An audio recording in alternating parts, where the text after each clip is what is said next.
क्या आपने कभी सोचा है, आखिर क्यों शाहजहां की भव्य इमारतें या औरंगजेब की कट्टरता भी उसे वो उपाधि नहीं दिला पाई जो एक मुगल सम्राट को मिली? महान। हम बात कर रहे हैं जलालुद्दीन मोहम्मद अकबर की, जिसे इतिहास अकबर द ग्रेट के नाम से जानता है। लेकिन क्यों?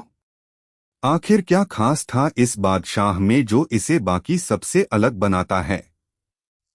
आज हम मुगल साम्राज्य के उस युग में गोता लगाएंगे जब भारत भूमि पर एक ऐसा शासक बैठा जिसने तलवार से नहीं बल्कि बुद्धि, सहिष्णुता और दूरदर्शिता से लोगों के दिलों पर राज किया। यह सिर्फ एक कहानी नहीं, यह उस सम्राट की गाथा है जिसने भारत को एक नई दिशा दी। अकबर का बचपन चुनौतियों से भरा था, लेकिन उसने अपनी सैन्य प्रतिभा का लोहा मनवाया। पानीपत का दूसरा युद्ध हो या हल्दी घाटी का रण, अकबर ने न केवल मुगल साम्राज्य का विस्तार किया बल्कि उसे एक मजबूत नींव भी दी। उसकी सेना सिर्फ ताकतवर नहीं थी बल्कि अनुशासित और रणनीतिक रूप से कुशल थी। उसने राजपूतों के साथ गठबंधन किया, उनकी ताकत को समझा और उन्हें अपने साम्राज्य का अभिन्न अंग बनाया। यह सिर्फ जीतना नहीं था, यह साम्राज्य को एक साथ लाना था। लेकिन अकबर सिर्फ एक महान योद्धा नहीं था, वह एक असाधारण प्रशासक भी था। उसने टोडरमल जैसे अपने नवरत्नों की मदद से भूमि राजस्व प्रणाली में क्रांतिकारी सुधार किए, जिससे किसानों को राहत मिली और राज्य की आय में वृद्धि हुई। उसकी मनसबदारी प्रथा ने प्रशासन और सेना को संगठित किया, भ्रष्टाचार पर लगाम लगाई। उसने एक ऐसा ढांचा तैयार किया जिसने सदियों तक भारत की प्रशासनिक व्यवस्था को प्रभावित किया।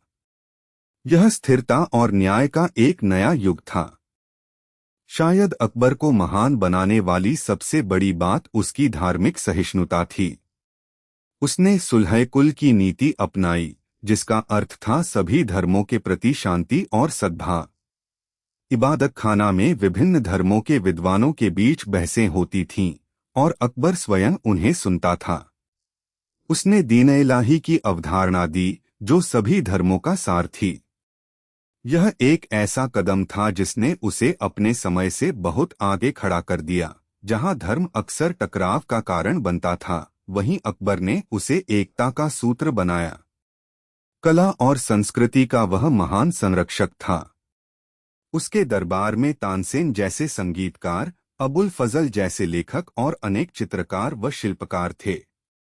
फतेहपुर सीकरी जैसी भव्य इमारतें उसकी कला प्रेम की गवाही देती हैं, जहां भारतीय, फारसी और इस्लामी स्थापत्य कला का अद्भुत संगम देखने को मिलता है। उसने ज्ञान, कला और सौंदर्य को बढ़ावा दिया, जिससे एक अद्वितीय सांस्कृतिक विरासत का जन्म हुआ।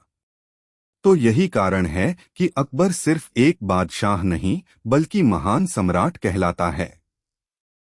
उसकी सैन्य शक्ति, प्रशासनिक क्षमता, धार्मिक उदारता और कला के प्रति प्रेम ने उसे इतिहास के पन्नों में अमर कर दिया।